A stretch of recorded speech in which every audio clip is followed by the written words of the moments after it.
15 দিন আগে 10 দিন আগে সে আমার কাছে চেক চায়, কোনো রকম চিঠি ছাড়া। শিল্পকলা একাডেমি থেকে তাকে টাকা দিতে হবে, কারণ তার খুব দরকার, সে একটা প্রজেক্ট করছে। সেই প্রজেক্টে আমি বলছি না সে এখানে টাকা পয়সা কোনো কিছু উল্টাপাল্টা করছে, কিন্তু আমাকে কোনো চিঠি ছাড়া কেমন করে সে চায় টাকা আমার কাছে। আমি যখন উপদেশটা এবং আমি যখন বলেছি না আপনি আগে আমাকে চিঠি দেন, চিঠি ছাড়া অবশ্যই আমি টাকা দেবো না, আমি কোনো টাকা এখানে ছাড় করবো না, সে তখন আমাকে বলে যে আমি আপনাকে শ্রদ্ধা করেছি অনেক, আর করবো না। আমি বলি করেন না, আপনার লোকে নিয়োগ করেন, আমি করবো না। তাদের কেউ পদে উঁচুতে তাদেরকে কথা বলি, কাজে আমাকে বাইপাস করার জন্য এখন সেক্রেটারিকে দিয়ে সব কথা ফোকাল পয়েন্টকে দিয়ে বলবে, আমাকে বলবেন। কাজে এখন আমাকে চাপা ফেলার জন্য তাদের সব নির্দেশ যায় এখন ওর উপরে, এবং সে আমার উপরে কাজ করার চেষ্টা করে। পুরো আপনার শিল্পকলা একাডেমি একদম আটকে দিয়েছে, কাজ করতে দেবেন। আর শেষে সর্বশেষ তো যেটা বললাম, সে যেভাবে করেছে সে এখন চায় যে আমাদের এখানে আমাদেরকে মেনে চলতে হবে তার সকল নির্দেশ। সে যা চায়, যত পরিকল্পনা আছে তার নাকি সেটাকে বাস্তবায়ন করার জন্য শিল্পকলা একাডেমি কোনো যে স্বয়ংসম্পূর্ণ একটা স্বায়ত্তশাসিত সংস্থা, সেটা মানে তাদের অধীনস্থ একটা একটা একটা এবং তাদেরকে সব তার চিন্তা বাস্তবায়ন করার জন্য করতে হবে। আর শেষটা যেটা হয়েছে গতকালকে, আমি বারবার বলে এসেছি আপনারা যা টাকা দেন না দেন আমাদেরকে 0.5 ভাগ, বেশি না 0.5 ভাগ, মোট বাজেটের 0.5 ভাগ চেয়েছে আমাদের মন্ত্রণালয়ের জন্য, শিল্পকলা একাডেমির জন্য, মন্ত্রণালয়ের জন্য। সেটা তো দেয়নি, বরং না দিয়ে তাকে গতকালকে আমরা চেয়েছিলাম 165 কোটি টাকা, সেখান থেকে কেটে শুরু করেছে 100 কোটি টাকা। আর এমন ভাবে বিতরণ করছে মনে যেন টাকাটা তার বাপের সম্পত্তি। ওইটা দেখলাম, আমি বলার চেষ্টা করলাম কথা বলতে দেবে না, তারপরে সে বাপের সম্পত্তি সে দিল, বড় জোর দিল, খুব খুশি হয়ে 110 কোটি টাকা সবাই হাততালি দিচ্ছে, খুব বড় নাকি দান করেছে সে। আমি আইরনিক্যালি তাকে বলে আসলাম থ্যাংক ইউ, জানি না বুঝেছে কিনা, চলে এসে আমি বুঝলাম যে এখানে কাজ করতে দেবে না, আপনাকে কোনো রকম কাজ করতে দেবে না, একটা টাকা দেবে না আপনাকে, তারপরে ফোকাল পয়েন্ট কর্মকর্তাকে দিয়ে আপনি আটকে রাখবে এবং প্রত্যেকটা পদে সে নানাভাবে হেনস্থা করার চেষ্টা করবে, টাকা তার মতন করে দিয়ে দেবে। তার চাইতে আমি এতদিন চেষ্টা করছি, যখন হলো না ঠিক আছে, এখন আপনারা চালান আপনাদের মতন করে শিল্পকলা একাডেমি। না বলে আপনাকে কেন বলবো, আজকে বলছি কেন, এতদিন আমি এই চাপটা বাধা দিয়েছে। আপনি জানেন এমনকি আমাদের পরিষদে যে পাশ হয়েছে, যে আমাদের সিদ্ধান্ত, সেই পরিষদের যে রেজলিউশন সেইটা পাশ করতে সে 5 সপ্তাহ লাগিয়েছে, তার সময় নাই রেজলিউশনটা পড়ার, এত কি কাজ আছে। এবং সে নির্ভর করছে তার অধীনস্থ কর্মচারীদের বলতে ব্রিফ করতে, তারা ব্রিফ করেছে যে 2 জন দিয়ে আমরা চেয়েছিলাম, আপনারা সবাই ছিলেন এখানে, একজন কালচারাল অফিসার, একজনে সই করবে টাকা না, সে ওইখান থেকে আমাদের যে পরিষদের রেজলিউশন কেটে, যেটা একেবারে কোনোভাবে কেউ করতে পারে না, পরিষদের রেজলিউশন কেটে সেখানে 2জন করেছে মানে ডিসি এবং কালচারাল অফিসার। এখন শোনেন কথা শোনেন, বিষয়টা হচ্ছে কি, আমি এইটা নিয়ে আসতাম সামনে পরিষদে তেলে একদম, আমি সামনে পরিষদে আমি বলতাম যে এইটা করেছেন ওরা, আনতাম, কিন্তু আপনাকে কাজ করতে দিচ্ছে না, কাজ করতে দেবে না, হচ্ছে তো এখন যেভাবে চেপে ধরেছে, এখন যেভাবে কাজ করতে দেবে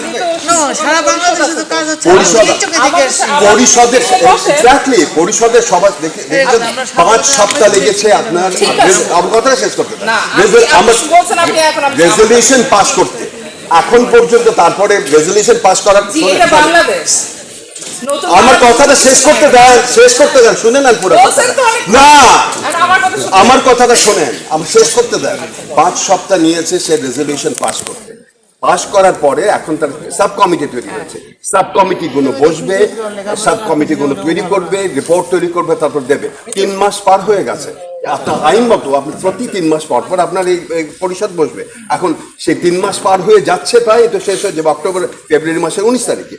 এখন 3 মাসের পরে যদি না বসে, আর একটা বেআইনি জায়গা, এবং আপনাদের এখানে মানে এরপরে যাবে আবার মন্ত্রণালয় আবার 1 মাস সময় নেবে পরিষদ। জামিল ভাই, আমি জানি how it works, but now if you know how it works then you run it. না আপনি তো আমার কথাটা শুনেন, আপনি একটু ঠান্ডা হন, আপনি আমার কথা শুনেন। শহীদ আনাসের মা এখনো দাঁড়িয়ে আছে, আমি শুরু করেছি এই কথাটা বলে, শহীদ আনাসের মার মতো স্যার আপনি আপনার কাজ আজকে আপনারা জানেন না, আপনি কথা শুনুন। এর জন্য আমি এই পদ নিতে চাই নাই। আচ্ছা ঠিক আছে, আমি এই পদটা শোনেন কেন নিয়েছে এই পদ বলেন, সবাই জানে। কেন নিয়েছে? ওরা আনাসের মতো ছেলে মেয়েদের জন্য যারা যারা শহীদ হয়েছে ওইখানে ওই দায়িত্বের জন্য 6 মাস আরো করবে। 6 মাস। না আমি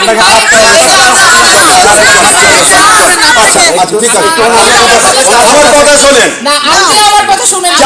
চারটা শর্ত অনলাইন করেন, ঠিক আছে? প্রথম কথা হচ্ছে মন্ত্রণালয় কোনোভাবে হস্তক্ষেপ করবে না। পাবলিক একটা আপনার প্রেস কনফারেন্সে বলতে হবে মন্ত্রণালয় হস্তক্ষেপ করবে না।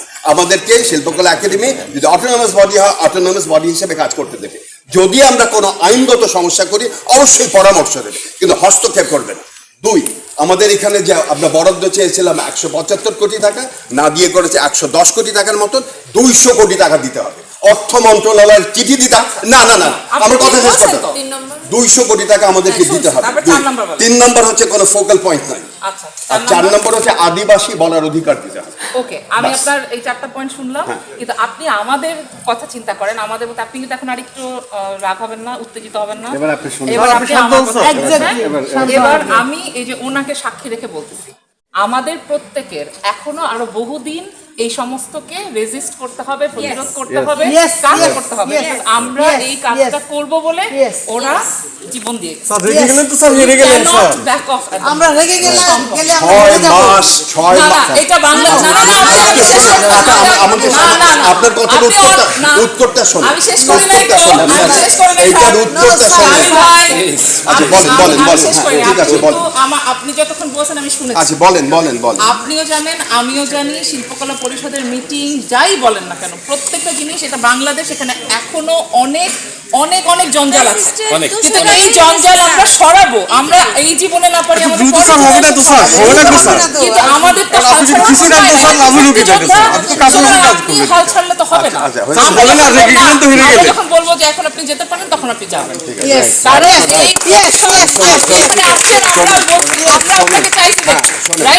আমরা তো খুশি হয়েছি। এরা মনে করে বাংলাদেশ আমাদের এখানে সচিবালয়, এরা মনে করে যে বাংলাদেশ শিল্পকলা একাডেমির সচিব পদমর্যাদা শিল্পকলা একাডেমির মহাপরিচালক হওয়া বোধ হয় খুব একটা বিশাল কিছু দিয়ে দিয়েছে জামিল আহমেদকে। না, আমার কথা শোনেন, প্রথম শোনেন না, শোনেন বলে নাই কেন আপনি, এটা আমি ডিল করেছি। আমি একটু শোনেন আমার কথা শোনেন এখন শোনেন। আমি যখন দায়িত্ব নিয়েছি, আমি প্রথমে নিতে চাইনি, এটা সবাই জানেন, আমি নিয়েছি আনাসের মতন অনেক মানুষ, 2000 মতো মানুষ রক্ত দিয়েছে। এখন কথা শোনেন, ওই জন্য করেছি। শোনেন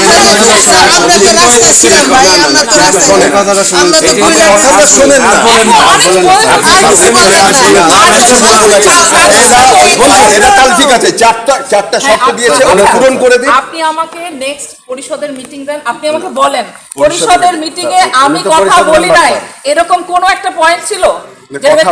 পরিষদের মিটিং কতদিনে হবে জানেন আপনি? কেউ জানে না। আপনার কমিটি প্রথমত 5 সপ্তাহ দেরি করেছে, কমিটি কোনো মিটিং শেষ করবে। বাংলাদেশ হলে তাহলে আপনি আইন ভঙ্গ করছেন, আপনি কিন্তু মনে আছে তো, আপনি আইনটা কিন্তু চেঞ্জ করতেছেন। চেয়েছি, কিন্তু এখন এক্সিস্টিং আইনে কয় মাস পরে আপনার সভা করতে হয়? 3 মাসের পরে হয় না, 3 মাসের পরে। 3 মাস এই যে ডিসেম্বরে হয়েছে, জানুয়ারি ফেব্রুয়ারি মার্চ সামনে 19 দিনে আপনি এখনো কি আপনি বলেন আমাকে সব কমিটি শেষ হয়েছে? সভা কমিটি সভা শেষ হবে, তারপরে যাবে সচিবালয়, 1 মাস সচিবালয় ঘুরাবে, তারপরে হবে এপ্রিল মাসে আগে আপনার এটা বলছেন। ততদিন আমাকে জঞ্জাল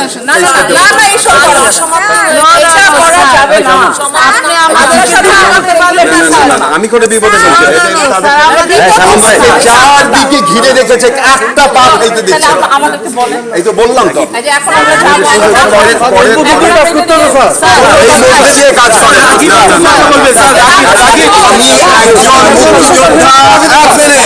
আমি একজন মুক্তিযোদ্ধা, আমি একজন মুক্তিযোদ্ধা, আমি একজন 8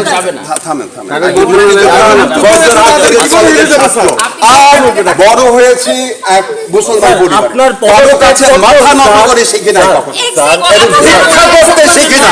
স্যার আপনার ছাত্রের আগে একটু কথা বলবেন স্যার আপনার ছাত্রের আগে একটু কথা বলবেন আপনার পদত্যাগ পত্র গ্রহণ করার যোগ্যতা এই উপদেষ্টার আছে আপনি ওনার দিকে তাকান দেখছেন না না অবশ্যই অবশ্যই অবশ্যই যদি যদি যদি শিল্পকলা মহাপরিচালক এই দায়বোধ করে তাহলে উপদেষ্টাও সেই দায়বোধ করতে হবে অবশ্যই আমরা দরকার হলে মহাপরিচালকের চিঠি নিয়ে উপদেষ্টার কাছে যাব এবং উপদেষ্টার পদত্যাগ পত্র আমি নিব বললাম যে চ্যাপ্টার সবাই সিগনেচার সময় দিতে হবে স্যার আমাকে স্ট্র্যাটেজি বলছেন আমি হেরে যাওয়ার কথা বলি না হেরে যাওয়ার কথা বলি